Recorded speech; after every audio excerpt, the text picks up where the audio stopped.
5 clés pour accueillir nos enfants, nos adolescents dans leurs différences.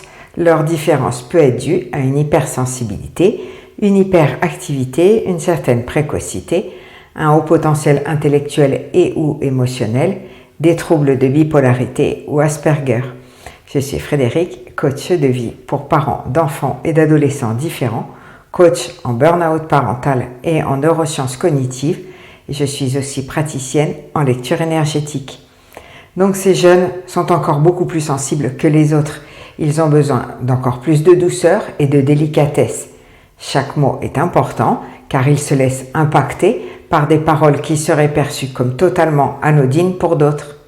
Première règle, accepter les émotions fortes de ces enfants ou de ces adolescents.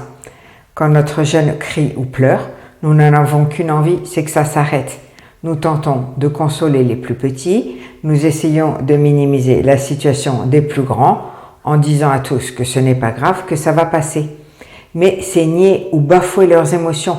En faisant cela, nous empêchons notre enfant de libérer ses émotions. Il est primordial d'accueillir ses émotions.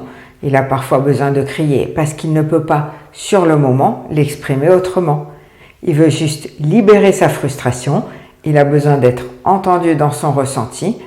Laissons-les faire, sinon, à l'âge adulte, cela peut créer des blessures émotionnelles formées dans l'enfance. Deuxièmement, on fixe des règles justes, claires et adaptées. Cette recommandation est d'autant plus importante que ces enfants ne supportent aucune forme d'injustice.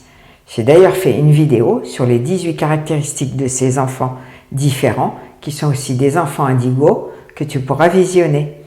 Ils ont besoin d'un cadre clair et adapté à leur âge pour évoluer dans la sécurité et la confiance. Il est indispensable d'avoir les 3 ingrédients pour que les règles soient respectées: juste, clair et adapté. Toute la famille doit respecter les règles, même si elles sont adaptées à chaque âge. Par exemple, si le téléphone portable n'est pas autorisé à table, il n'est autorisé pour personne. Troisièmement, distinguer l'enfant de ses actes, c'est-à-dire ne pas juger la personne qui fait l'acte, même si l'acte parfois n'est pas adapté ou pas correct. Par exemple, si un enfant ou un jeune fait tomber de la vaisselle involontairement, il n'est pas maladroit, c'est son geste qui est maladroit, pas lui. Tu es comme ceci, tu es comme cela, le jeune est sans arrêt jugé, critiqué, étiqueté. La conséquence, c'est une perte de l'estime de soi. D'une part, il finira par se comporter tout le temps ainsi pour coller aux critiques qu'on en fait de lui, parce que lui, il le vit ainsi.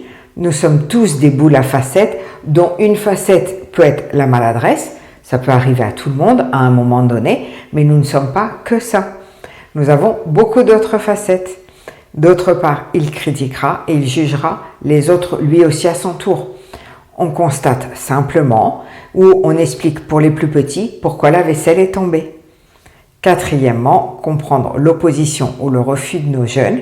Lorsque notre jeune s'oppose ou refuse, ce n'est pas forcément contre nous. Au lieu de lui prêter de mauvaises intentions, il me cherche, il me manipule, il ne pense qu'à lui. Cherchons à comprendre ses raisons. Pourquoi fait-il cela ?